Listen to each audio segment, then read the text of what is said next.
I sat alone in my cabin deep in the woods, my eyes scanning the pages of my old journal. It was filled with notes and drawing of the Wendigo, a terrifying creature from Native American folklore.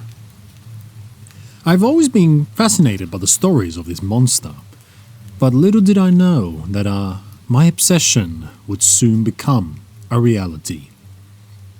It all started when I decided to take a solo trip to the remote forest to do some research on the Wendigo.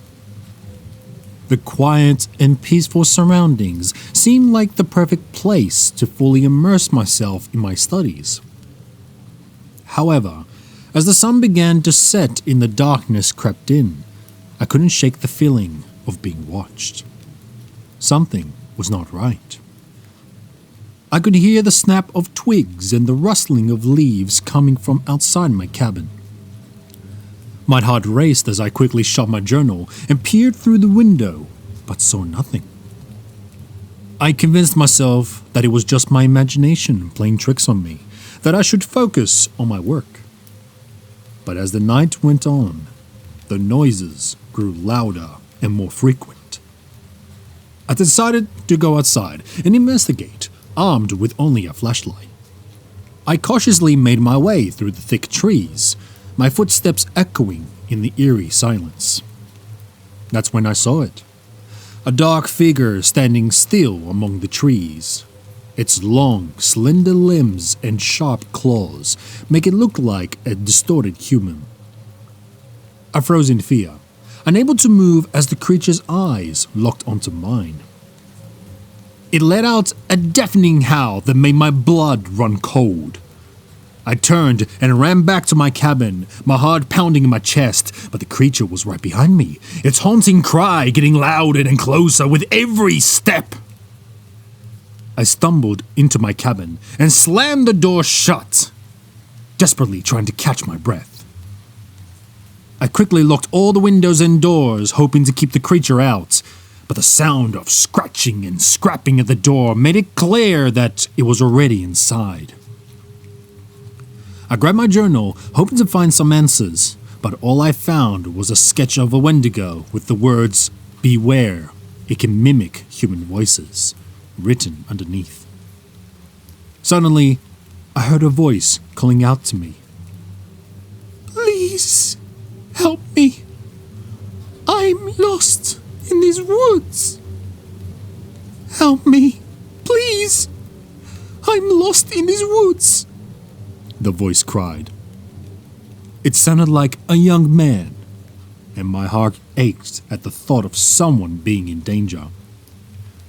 But I tried to remind myself that it could be a trap sent by the Wendigo. I closed my eyes and focused on my research, trying to convince myself that it was all in my head.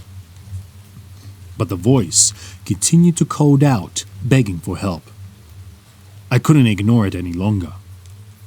I grabbed a flashlight and ventured out into the darkness, determined to find the lost soul and bring them back to safety. As I made my way through the woods, I could feel the creature's presence getting closer and closer. Its howls and growls echoed through the trees, making it hard for me to believe that the voice I'd heard was not real.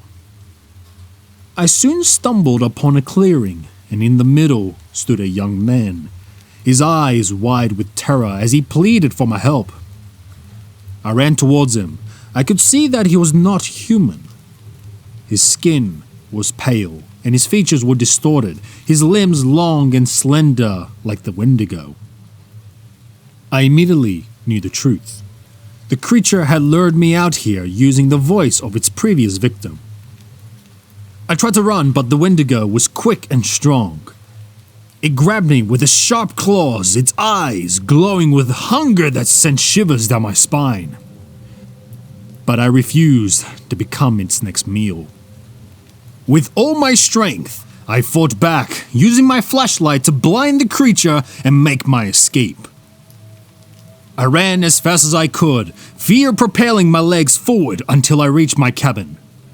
Once again, I locked the doors and windows, but this time, I could see this creature circling my cabin, its red eyes glowing in the darkness. It let out a bloody scream that shook me to my core, a warning that would never stop haunting me. Days turned into weeks, and the Wendigo never left my cabin. It continued to scratch at the walls and whisper my name in its chilling voice, waiting for me to come out. I was trapped, too scared to leave and too scared to stay. One night, as I lay awake, I heard a knock on my door. It was a group of hikers, lost in the woods and seeking shelter. My heart raced, torn between wanting to warn them and wanting to save myself. But I couldn't bear the thought of more innocent lives being taken by the Wendigo. I took a deep breath and stepped outside, ready to face my fears. As I led the hikers back to my cabin, I could feel the Wendigo's presence lurking behind us, following us. But suddenly, it stopped. The howling and growling faded away, leaving behind an eerie silence. I turned to look back, and to my horror, I could see the Wendigo standing in the darkness, its eyes fixed on me. But this time, it was different. Its eyes were dim, and its body was weak and frail. It was then that I realized the Wendigo thrives on fear and terror. And by facing my fears and not giving into its tricks, I had weakened it. The hikers and I made it back to safety to my cabin, and the Wendigo never bothered me again.